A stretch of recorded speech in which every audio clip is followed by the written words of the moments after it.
I'm the creative director of Revelations, and this is actually my first game on the franchise. Do I see myself as somebody, that comes on board to sort of like bring in new ideas, or do I see myself more as a caretaker of the franchise? I think it's pretty much, probably more the former. Tremendous respect for what had been done previously, and then trying to bring new things to take it to new heights. When he tires of running, an assassin must take to the air. Watch. Ezio starts off in Assassin's Creed 2, very reactive because his father and brother got killed.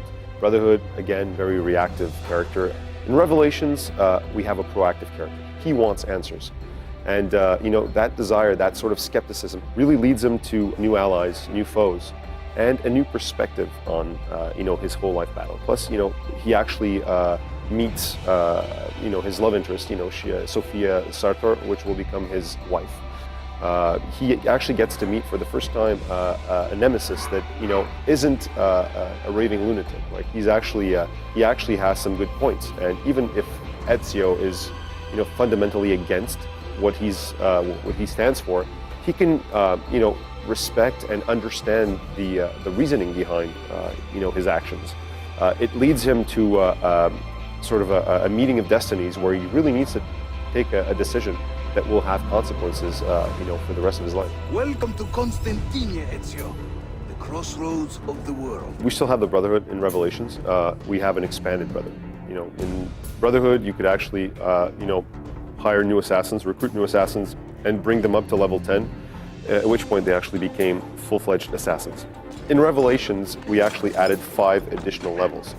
And these 5 additional levels are actually very important because it takes them from assassins to master assassins. And once you actually have a master assassin, you can assign him to a den, and at which point he becomes the master of that den, and you don't even have to take care of the den anymore. Like he defends it, he will take care of the economy of the den and everything. Renowned master and mentor, Ezio Auditore. I really wanted to have an element where, you could take land from the Templars, but they could actually take it back, sort of like a chessboard on a city map, right?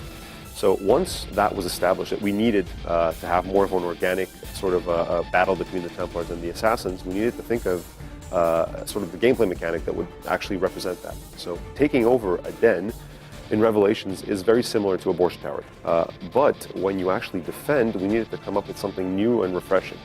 And, if you look at the Ezio character, he's grown from a, sort of a novice assassin to a master assassin, and now to sort of a mentor.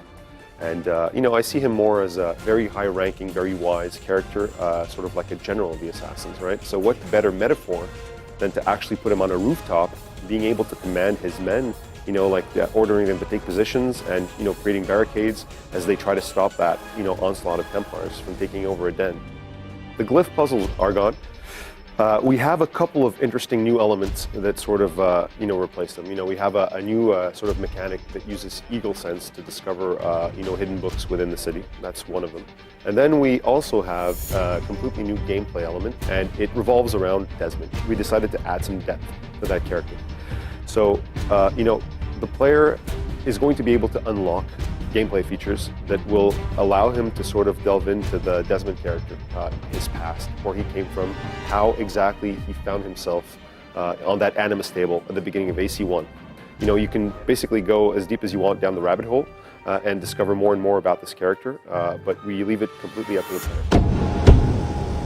player. There are some elements that we've sort of, where we've readjusted the game. We just made it sort of more complex to just use the direct approach. I mean, you can still do it, but like you might need some help, from bombs or from other tactics. Another element that we've added to sort of make the dynamic of the city different and more, and try to generate more emergent play is the 2-faction system. You have the Ottomans, which are sort of like they're neutral. They're like policemen. If you don't do anything crazy, they will pretty much ignore you.